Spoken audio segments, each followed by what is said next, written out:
An old man with gray hair sat at the edge of the hall, holding a glass of sparkling water without ice.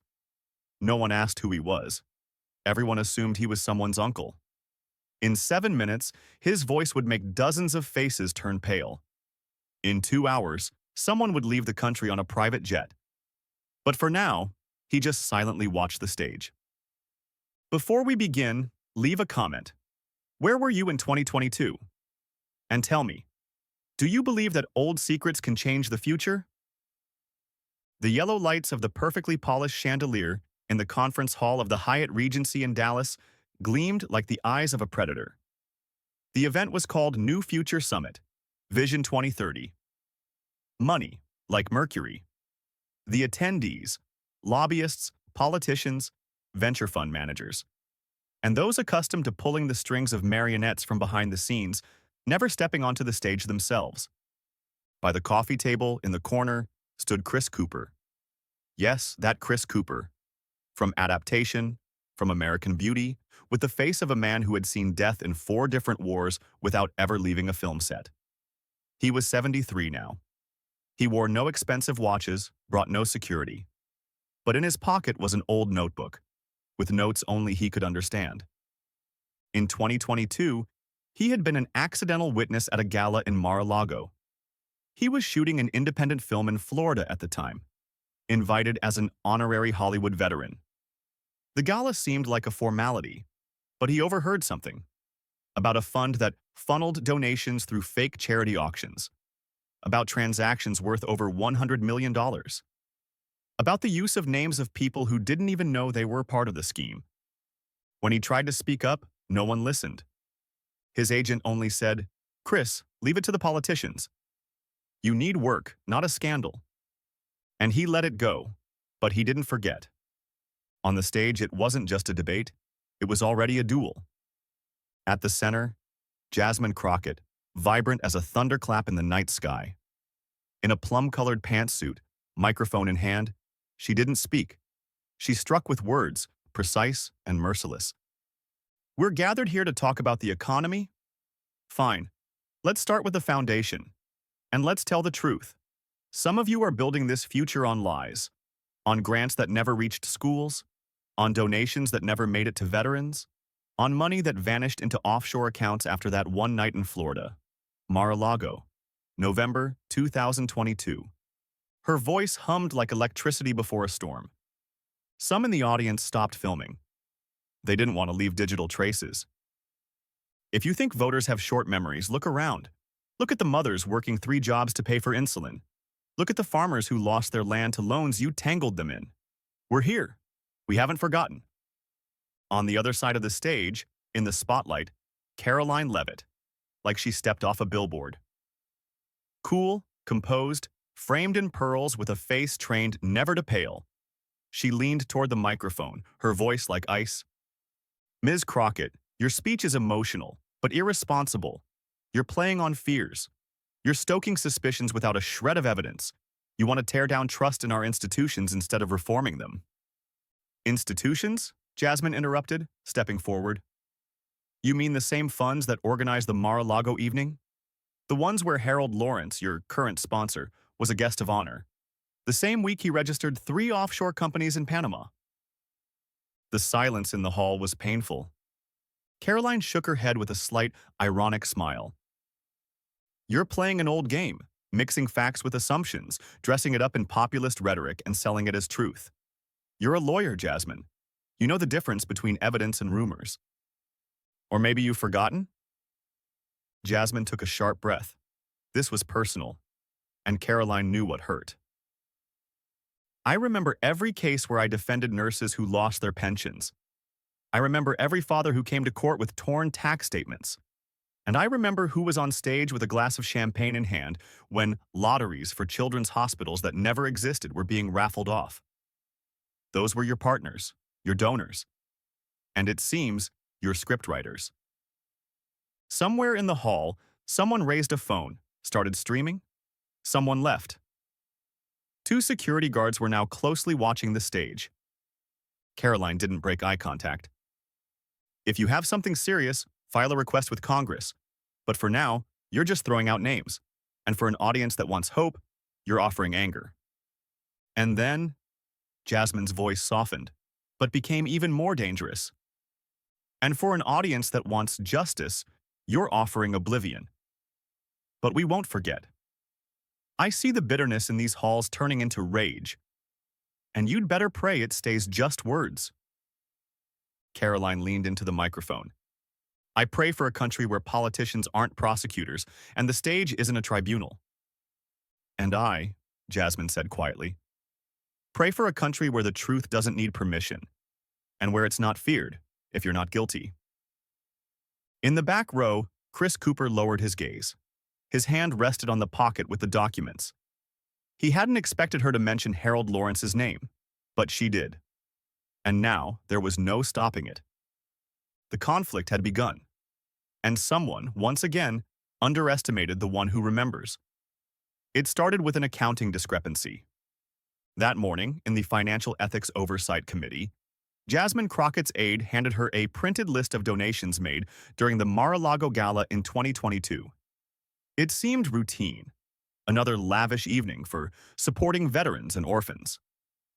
But numbers are stubborn, and that stubbornness smelled of smoke. Look at item 38, he said, leaning in. It says $3 million. Anonymous, American Grace Foundation. But that foundation was dissolved in 2020. Liquidated. The director, convicted. Jasmine didn't respond immediately. She ran her finger down the list, stopping at the next item. $1,250,000 for Water Resource Protection Programs, Green Patriot LLC.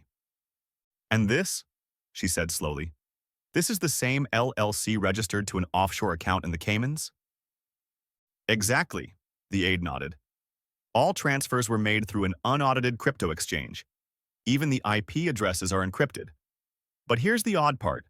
All transactions went through in 19 minutes. 5 different organizations, 3 million. In 19 minutes. Jasmine stood up. On her wall hung a portrait of her grandfather, a miner from Arkansas who worked his whole life in the mines and fought for his pension. She knew that people her age remembered scraping for every penny, waiting for Medicare checks. And now they were 65, 70, 80. They were the ones who paid taxes. And the gala evenings were the ones who spent them. She picked up a folder. The title, in red marker, Mar-a-Lago Gala, Charity or Money Laundering. That same day, Washington, press room. Caroline Levitt, in a navy suit with a measured smile, addressed the reporters. Let's be honest, politicians are trying to attack a successful charitable project just because it was tied to certain respectable names. The numbers, reports were filed, audited. The money arrived, and that's what matters. But the reports, a Reuters reporter interjected, there's no mention of beneficiaries for most of the funds in those reports. Caroline leaned closer to the microphone. You need to be careful with questions like that, because charity isn't a crime. But trying to destroy the reputation of those who help others, that's cynicism. She knew how to speak, calmly, confidently. But behind the scenes, her advisors were making frantic calls. Because the leak had begun. 7:13 p.m. A post appeared on the Ethics Committee's website. Headline: 19 minutes, 5 transactions, $3 million, traces lead offshore. Below, the names: Green Patriot LLC, Cayman Islands. American Grace Foundation, dissolved. Liberty Horizon Initiative, registered to an empty lot in Nevada. Silver Valor Trust, based in Luxembourg. Blue Nest Health, linked to a crypto exchange in Singapore. The next morning, Congressional Session Hall. Jasmine stepped up to the microphone. Her voice was firm, her gaze fixed on the camera. When you work for 40 years, save for retirement, trust the government. You don't expect your money to go to private banquets under the guise of aid. We're used to lavish buffets and nameless donations. But it's time to ask, where are the real beneficiaries? Where are the children these funds were promised to? Where are the veterans? Where's the clean water they were supposed to provide? Caroline sat in the front row. Her hands were folded, her face impassive. But the camera caught her advisor leaning in to whisper something sharply. Senators exchanged glances, and in the corridors a new word began to surface. Investigation. 7:42 a.m., Washington, Capitol Hill. Frost crunched underfoot. Congress was waking up with unease, and not just because of the winter. Newspapers, TVs, even trucker radio stations on I-95, all were talking about one thing. Mar-a-Lago money. Who's behind the schemes? On the front page of the Washington Post, a photo from the 2022 gala, Caroline Leavitt in pearl earrings, champagne glass in hand, laughing alongside Wall Street financiers. The same ones now mentioned in documents with terms like unidentified donors, structured transactions, and anonymous crypto funds. 8 a.m., Jasmine Crockett's temporary office. We checked 3 more funds, her advisor reported, an older woman from a veterans pension fund. All have licenses for social projects, but the reports are empty. One declared $6 million in expenses for a Transparency Analysis Bureau. And what's that? Jasmine asked, not looking up. It's a 300-square-foot apartment in Atlanta, occupied by a 30-year-old blogger, paid as a monitoring expert. The silence was as solid as concrete. 10:30 a.m., Government Oversight Committee. Open hearing. Caroline Leavitt arrived with a retinue of lawyers, media consultants, and press secretaries. She entered like it was a stage, with a barely noticeable sneer in her smile. Her gaze swept the room, lingering on Jasmine. Just for a moment, a fleeting, lightning-like acknowledgement of resistance. The committee chair, a Marine veteran with a hoarse voice and a scar on his forehead, opened the session. We're not here for a show. We're talking about trust. The trust of pensioners, veterans, widows, and orphans. So, Ms. Leavitt, we're listening. Caroline took the floor. Her voice was sweet, almost mournful. What we're seeing is an attack on those trying to do good. In this world, it's too easy to point fingers, especially when politics becomes a weapon. She spoke for 6 more minutes, but Jasmine wasn't listening. She was looking at her laptop screen, a file marked SEC Suspicious Activity Report, August 2022. After the hearing, Press Center. Ms. Crockett, do you have a comment? Shouted an NBC journalist. We do, she replied firmly. Tomorrow we're submitting materials to the Federal Financial Accountability Bureau. And yes, we have confirmation that at least $9.3 million was funneled through structures tied to the gala. Is Ms. Leavitt named in the documents? Her signature is in the documents. That evening, a Georgetown restaurant. Caroline sat in a private room, holding a glass of white wine. Across from her, a former Secretary of State, now a partner at Blackridge Capital. They won't be able to prove it, he said, not until they break the NDAS and the crypto chain. And if someone leaks? She asked. Someone already has, a voice said from the door. They both turned. A woman entered, a former accountant from Silver Valor Trust. She'd been fired without compensation in 2023. Now she held a folder and a media contract. I'm ready to talk, she said, on camera. By the end of the day, headlines. Whistleblower confirms Caroline Leavitt's signature in suspicious transfers. Senators demand special committee formation. $9.3 million. How lavish evenings became chains of shadow transactions. Do you believe charity has become a cover for financial schemes? What needs to change in donation oversight? Share your thoughts. Your voice matters. 7:30 a.m. Capitol Hill. The day of the final hearing. The lobby smelled of coffee, slightly burnt folders, and cold irritation. People in suits blended into a single stream. Lawyers, lobbyists, journalists, politicians, all waiting for the show. But for Jasmine Crockett, this wasn't theater. This was the finale, paid for with sleepless nights and threats in private messages. On her desk lay a document with a bold note, SEC/DOJ Joint Task Force, Mar-a-Lago Funds, Case 22-781D. It contained everything. trusts, accounts, transfers between shell companies in the Caymans, and the testimony of someone everyone thought was a nobody just yesterday. 9:02 a.m. Hearing begins. The committee calls the witness, Mr. Earl Sawyer. Several faces twitched slightly. The hall fell silent. Cameras focused. He appeared in the doorway, the same man in faded jeans who sat silently on the first flight, in seat 17C while the whole country raged online. Now, he walked slowly but firmly. His hair was even grayer. But in his hands was a transaction log printed on old thermal paper, signed, Internal Audit, Unedited. Transcript of Earl Sawyer's testimony. I worked as a technician in the server room of the Civic Outreach Foundation, the one that received $3.1 million right after the Mar-a-Lago gala. But a server isn't just hardware. It remembers. When I saw our systems being used for transfers between offshore accounts, I saved the log.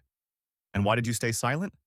Because when I asked the manager, he said, keep quiet or you'll lose your pension. I'm a veteran. I live on VA benefits. I have prostate cancer. But when I saw Ms. Crockett not backing down, I knew it was time to speak. Jasmine lowered her gaze, for the first time in months, with tears. We have linked IP addresses, crypto transfers, and internal email from Caroline Levitt to the head of the Valor Bridge Trust saying, move it by the end of the week before the FEC catches our numbers, the committee's lawyer read. Caroline was silent. The smile was gone. The clinking glasses of Mar-a-Lago no longer rang in her mind. Based on materials provided by Mr. Sawyer, Ms. Crockett, and the Congressional Task Force, we are opening a criminal investigation into money laundering related to the event at Mar-a-Lago in June 2022. At least 3 individuals will be formally charged in the coming days, Jasmine walked in. In her hands, a warm scarf and a box of chocolates. Earl sat on the bed, reading Newsweek. Headline, The Gray-Haired Hero Named Earl. You changed everything, she said. You gave me faith, he replied. They looked out the window in silence. Snow fell, carrying fragments of the old order. 11:41 p.m. CNN, live broadcast. This has been one of the loudest weeks in the political history of the last decade. But there's one story you haven't heard in full, said a familiar, calm voice. Anderson Cooper, in a blue blazer and gray tie, sat in the studio with a view of the nighttime Capitol. Behind him, a black and white photo. A man in faded jeans with gray hair and a transaction log in his hands. I was on that flight, in seat 1A.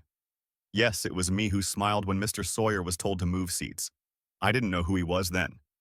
But I saw his eyes searching for justice in a world that long forgot what conscience is. This week, that man helped uncover fraud worth tens of millions of dollars. And you know what? None of the heroes in this drama had a badge, a high salary, or a million followers. They had only the truth. And one single line, no more silence. Cooper took off his glasses, placed them on the table. Maybe these are the voices we need now. The voices of those the system disrespected, but who still remember what honor is. If you're one of them, stay with us. This story isn't over. The broadcast faded. But the country was no longer the same.